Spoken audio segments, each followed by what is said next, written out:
Hey yo, what's good my boy, j'espère que tu vas bien. Aujourd'hui on se retrouve pour parler de l'event Cyberpingouin Adventure et analyser les modifications qui ont été apportées avec la saison 11 de Rollercoin. C'est parti, assis-toi, générique.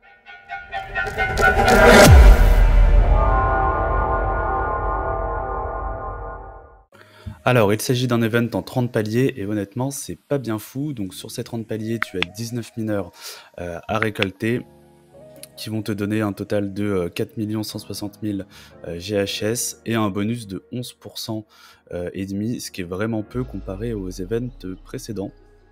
Alors, ce qu'on va remarquer, c'est que l'XP total qui est demandé est relativement faible par rapport aux autres events, donc 7 610 000, c'est relativement peu. Énorme pour un joueur free-to-play toujours, mais relativement peu par rapport aux autres events, et donc ce qui rend la complétion de cet event plutôt facile, on va dire. On remarque également que il n'y a pas de RLT. Alors avant, il y avait toujours une petite distribution de RLT dans les premiers paliers. Là, ils l'ont enlevé. On en parlera tout à l'heure dans la suite de la vidéo sur l'analyse de la saison 11. Mais je sais pas trop où va aller Rollercoin. Mais en tout cas, j'ai pas l'impression qu'ils aillent dans le bon chemin. Et je vais te détailler ça juste après. Donc, pour reprendre sur ce tableau, donc 11,5% de bonus total, tu dois ouvrir 1522 RLT box. Bon, là, tu commences à connaître ensuite les RLT que tu dois dépenser dans le marketplace et le nombre de mini-jeux total pour débloquer l'ensemble du pass, ce qui est comme d'habitude impossible. Juste là, je t'ai remis le calcul à jour sur le nombre de games le nombre d'XP que tu peux gagner au total par game et par jour, et en bleu plus clair ici les stats que moi je fais. Donc ça va te permettre un petit peu de savoir où est-ce que tu peux te positionner dans ce pass. Ensuite, ils n'ont pas enlevé le RLT for Event Pass, donc là je t'ai remis les calculs avec ce que tu peux gagner comme XP dans le pass en fonction des différents achats. Et je t'ai calculé le prix des crafting offers de la semaine. Alors bien sûr, c'est au prix des pièces du marché, donc c'est susceptible de bouger. Et le prix total comprend le prix du craft. Donc tu as les prix qui s'affichent juste là. D'ailleurs, c'est peut-être un petit peu trop sombre, mais en gros, le Rolling Doll, il est à 11,95, le Frozen Brownie à 25 et le Queen of Spin à 39,46 RLT. Alors, une fois qu'on s'est dit ça sur cet Event Pass, on va regarder les nouvelles fonctionnalités et ce qui a changé avec la saison 11. Donc, il y a le nouveau Season Pass, on en parlera peut-être tout à l'heure. Le Quest Update, qui est le point central de cette vidéo. Le nouveau mini-jeu que j'ai pas testé, mais en fait il rapporte moins de bonus power que les autres jeux. Moi personnellement, pour le lancement d'un nouveau mini-jeu, j'aurais fait en sorte que même de manière temporaire, il rapporte plus de bonus power. En fait, ça m'aurait paru un petit peu logique, mais bon. Maintenant, on peut déposer des LTC. Ok. Ils ont rebalancé les reward balance, donc c'est-à-dire le nombre de crypto qu'on va miner par bloc toutes les 10 minutes. Donc ça, on va en parler également. Et je pense que le fait de rebalancer les blocs reward est en lien avec la mise à jour des quêtes qui est catastrophique. Alors tout d'abord, commençons par parler des bonnes choses, ou en tout cas celles qui ne sont pas trop mauvaises. Donc le prix du Gold Pass reste à 99,95 RLT et l'Autocomplete Pass a baissé de 10 RLT pour passer à 549,9. Ici on apprend, alors peut-être que c'était déjà le cas avant, mais je ne le savais pas, quand tu achètes en fait le pass, le Gold Pass, enfin l'Autocomplete Pass pardon, à 549, tu peux pour 349,95 RLT débloquer une deuxième fois tout le pass, et donc avec toutes les récompenses, et tu peux le faire jusqu'à 3 fois. Donc ça fait une sacrée somme de RLT, mais tu peux, si tu as les moyens et si tu en as envie, du coup débloquer le pass totalement 4 fois au total. Qu'est-ce qu'il y a sous le sapin de Noël? Donc là, il nous parle un petit peu des mineurs qui sont débloquables. Relativement jolis, c'est des petits mineurs de Noël. Il y a pas Katana, each mineur, et ça donne un bonus power de 13,5% si on les débloque tous, pour un total de 20 PHS. Bon, c'est pas mal, mais je trouve toujours que le prix est un peu élevé.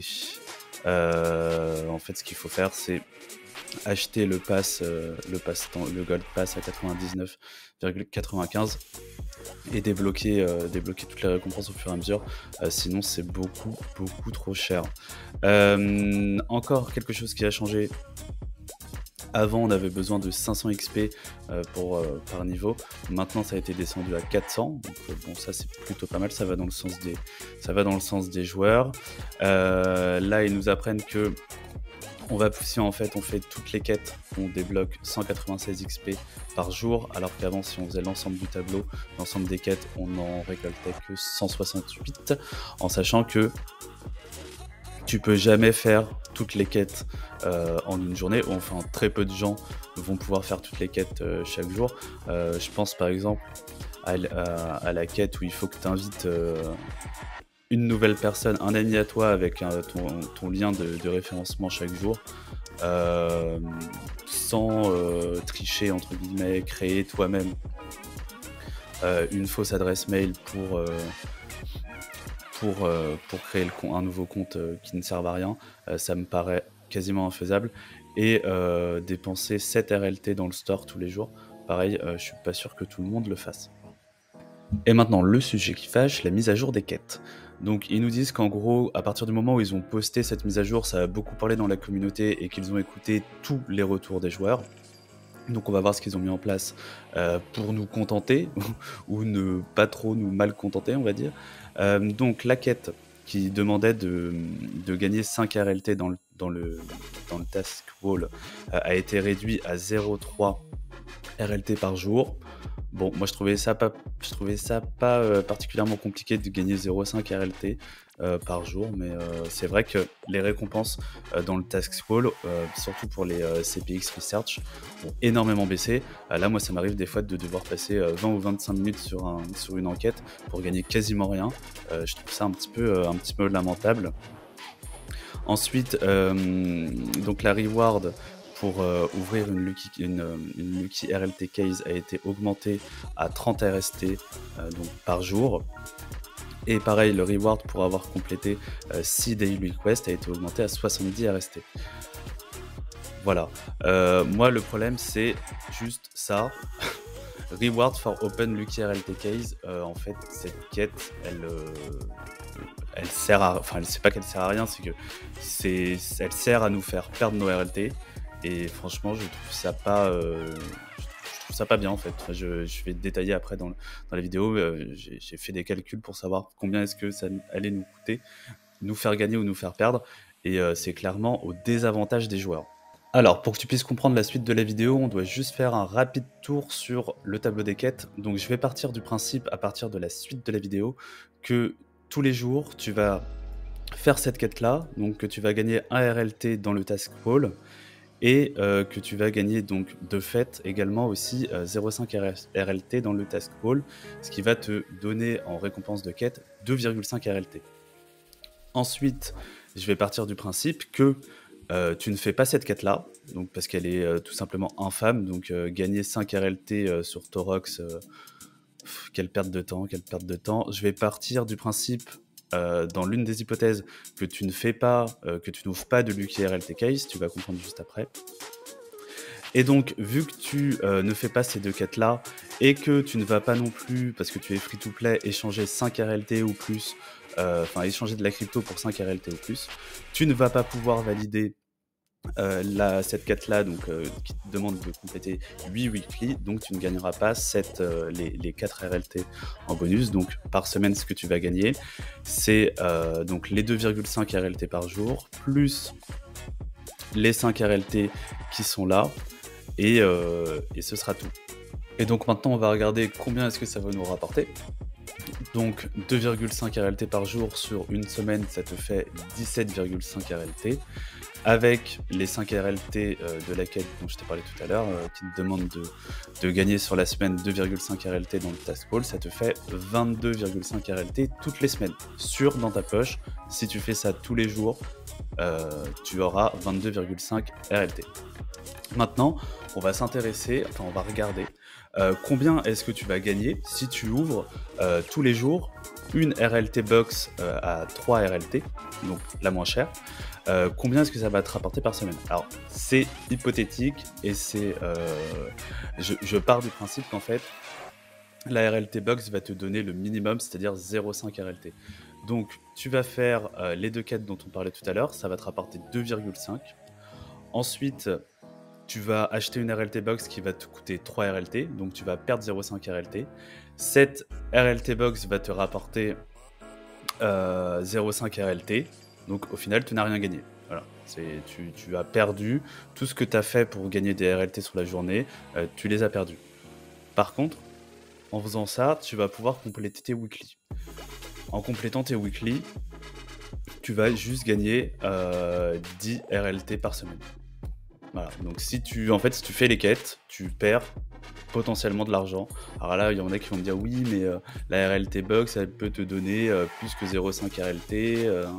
D'accord, mais là où tu as le plus de chance, enfin la RLT box, les statistiques, c'est que en gros 0,5 RLT, c'est ce que tu as le plus de chances de gagner. Donc dans la majorité des semaines, à la fin de ta semaine, tu auras gagné 10 RLT, peut-être un petit peu plus, mais je suis quasi certain que si tu ouvres des RLT box à 3 RLT, tu ne gagneras pas plus que 22,5 RLT, et donc tu ne gagneras pas plus qu'en n'ouvrant pas des RLT box. Et donc on se rend bien compte que le système de reward des quêtes de la saison 11 est bien moins généreux que le système de reward des quêtes de la saison 10, malheureusement. J'espère que les joueurs vont boycotter, je pense, l'ouverture de ces RLT box, et donc qu'ils abandonneront cette fonctionnalité pour la saison 12, parce que je pense pas que ça plaise énormément aux joueurs. Le but, il est même pas caché, c'est de faire dépenser le peu de RLT qu'on va gagner dans du casino. Et je trouve ça, pour les joueurs, je trouve ça pas bien, surtout pour les joueurs free-to-play. Maintenant, c'est vrai que Rollercoin, bon, s'ils donnent trop de RLT aux joueurs, à un moment, il y aura trop de power et ils pourront plus récompenser les joueurs en crypto, parce que si le power de tout le monde augmente, soit ils augmentent les récompenses dans les blocs, soit ils durcissent la difficulté. Et là, ils choisissent de nous faire dépenser des RLT pour qu'on achète moins de mineurs, et donc au final on achète moins de puissance. Voilà, donc c'est la fin de la vidéo. N'hésite pas à me dire en commentaire ce que toi tu penses de ces updates. Abonne-toi, mets la cloche, ciao.